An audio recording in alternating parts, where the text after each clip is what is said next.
नाज़रीन, आप देख रहे हैं बैठक गर्दी और मैं हूं आपका मेज़बान मोहम्मद अली ख़ान। आज मैंने अपने इस प्रोग्राम में पड़ोसी मुल्क से एक ऐसे मेहमान को दोबारा आने के लिए तकलीफ़ दी है जिन्हें हमेशा कोई तकलीफ़ रहती ही है। हमारे साथ मौजूद हैं जनरल बख्शी, एक बार फिर, मगर आज उनकी तबीयत कुछ ठीक नहीं लग रही। जनरल साहब, क्या हुआ? अरे साहब, बहुत बहुत शुक्रिया बुलाने के लिए। दरअसल I am in a state of shock. क्यों बख्शी साहब? अच्छा, एक तो ये मुझे इज्जत देना बंद कीजिए साहब, मत लगाइए साहब। सर, आप हर बात में साहब साहब करके बात करते हैं। अगर मैंने आपको बख्शी साहब कह दिया तो इसमें क्या क्या प्रॉब्लम है आपको? वो मेरा सिग्नेचर है, मेरा फैशन स्टेटमेंट है। सर, हुआ क्या है? तबीयत ठीक नहीं लग रही, बताइए ना। अरे भाई, क्या बताऊं। देखो, it is an integral part of my training. मैं हमेशा लेटरिन योजना बना के बैठता था, लेकिन आज मेरा दुर्भाग्य देखिए साहब, दुर्भाग्य देखिए कि आज मैं लेटरिन में बैठते गिर गया। How serious is that? आप कितना बुरा गिरे हैं? बहुत बुरा गिरा, बहुत बुरा गिरा। मेरी टांगे मेरे गले में, मेरे हाथ मेरी टांगों में स्टक हो गए। I was cursing my self के मैंने हवाई चप्पल क्यों पहनी। मेरा L1 L5 में घुस गई। आपको हवाई चीजें ना आजकल सूट नहीं कर रही। आपका विमान भी तो गिरा है। अरे छोड़िए साहब, छोड़िए। There was bloody kinetic lock. मेरे हाथ पैर फंस गए थे। फिर क्या हुआ? फिर क्या साहब, कमरे में मेरी बहू कोई हिंदी सास बहू का सीरियल देख रही थी। उसमें भी कोई गिरने का सीन चल रहा था। जहाँ धूम दाना हुआ, मैं भी नीचे गिरा उठा, गिरा उठा, गिरा उठा। ये सीन चलता रहा मेरे साथ साहब। जब तक उस सीरियल में ये सीन चलता रहा, मैं भी गिरता रहा, उठता रहा। कितनी देर का सीन था ये? At least 4 hours. 4 घंटे आप बाथरूम में पड़े रहे, टॉयलेट के अंदर। आपने किसी से मदद नहीं मांगी? यस, आई कॉल्ड बरका दत्त इमीडिएटली एंड मैंने कहा ये हेल्प मी। कहती है रात को करेंगे। आपने बरखा दत्त को कॉल क्यों की? उसकी और मेरी दोस्ती है। कैसी दोस्ती? मैं उसे प्यार से दत्त तरीके कहता हूँ और वो मुझे देसी बाबा कहती है। आप दोनों का कोई आपस में चक्कर चल रहा? हमने कोशिश किया, हो नहीं रहा। That's so sad to hear। मुझे ये बताइए कि आपको घर में से कोई हॉस्पिटल नहीं लेके गया? अरे छोड़िए साहब, घर वालों के लिए तो मैं वो रेडियो हूँ जो बगैर फ्रीक्वेंसी के बजता रहता है। मेरा बेटा, उसने मेरी पॉकेट मनी बंद कर दी है। उसे शक हो गया है कि मैं गलत बाबू में बैठने लग गया हूँ। मेरी बहू, अरे साहब उसकी तो पूछो मत।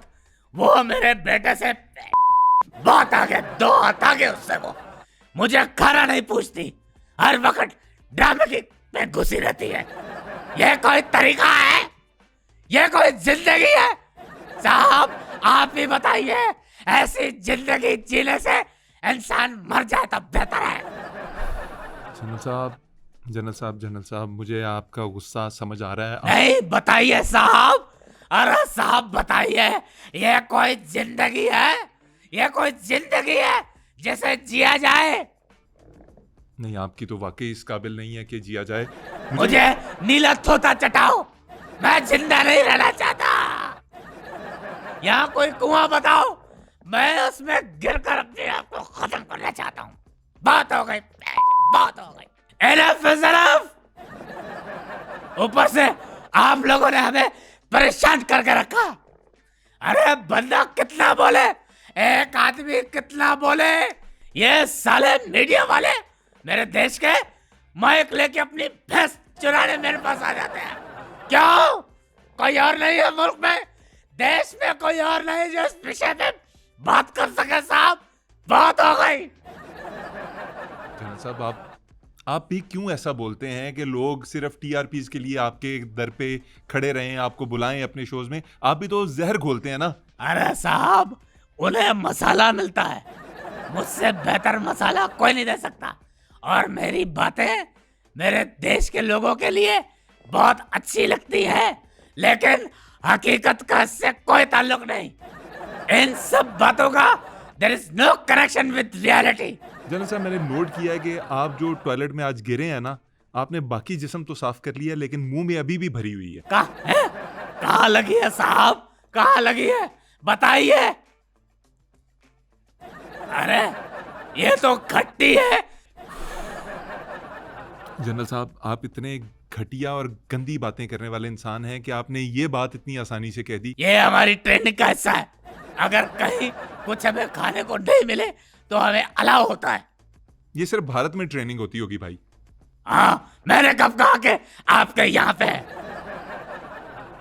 जनरल साहब, आपने इसी तरह रोते रहना है, इसी तरह की बकवास करते रहना है। अरे साहब, मैं बूढ़ा, मैं तो रोऊंगा ही पीटूंगा। अरे मेरी कोई सुनता है नहीं, मैं क्या करूं, क्या करूं मैं। आप अब मेरे से सुन लेंगे चुप करके। अब जो ईमेल्स मेरे प्रोग्राम में आई हुई हैं आपके हवाले से, उनको शामिल करने दे मुझे। तुझे तेरी माँ की कसम, अगर तूने मुझे कुछ बोला। मैं आपको कब कुछ बोल रहा हूँ, मैं सिर्फ कह रहा हूँ कि मुझे ईमेल्स शामिल करने दें। कुछ मैसेजेस हैं आपके लिए, उनको प्रोग्राम का हिस्सा बनाते हैं। इरफान साहब लिखते हैं जी कि जीडी बख्शी जैसे शोर मचाने वाले बाबों को एक ना एक दिन उनके मोहल्ले वाले ओल्ड एज होम में जमा करवा देते हैं। इस पे आप क्या कहेंगे? मैं ओल्ड एज होम नहीं जाऊंगा साहब, मैं नहीं जाऊंगा, बिल्कुल नहीं जाऊंगा। क्यों नहीं जाएंगे? मैं मुझ जैसी कमसिन कली के साथ अगर ओल्ड एज होम में कोई ऊंच नीच हो गई तो who will be responsible over my dead body? मैं नहीं जाऊंगा।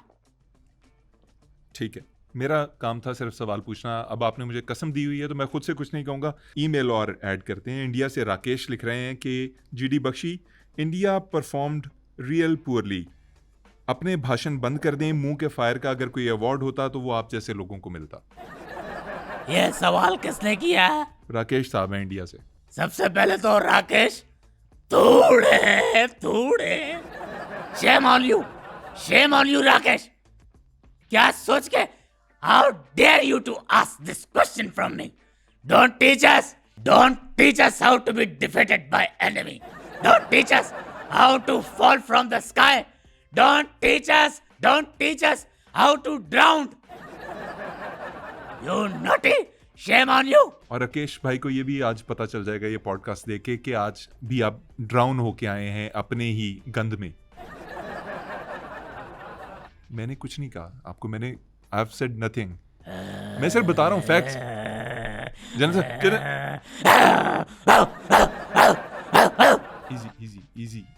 इजी जनरल साहब, इजी।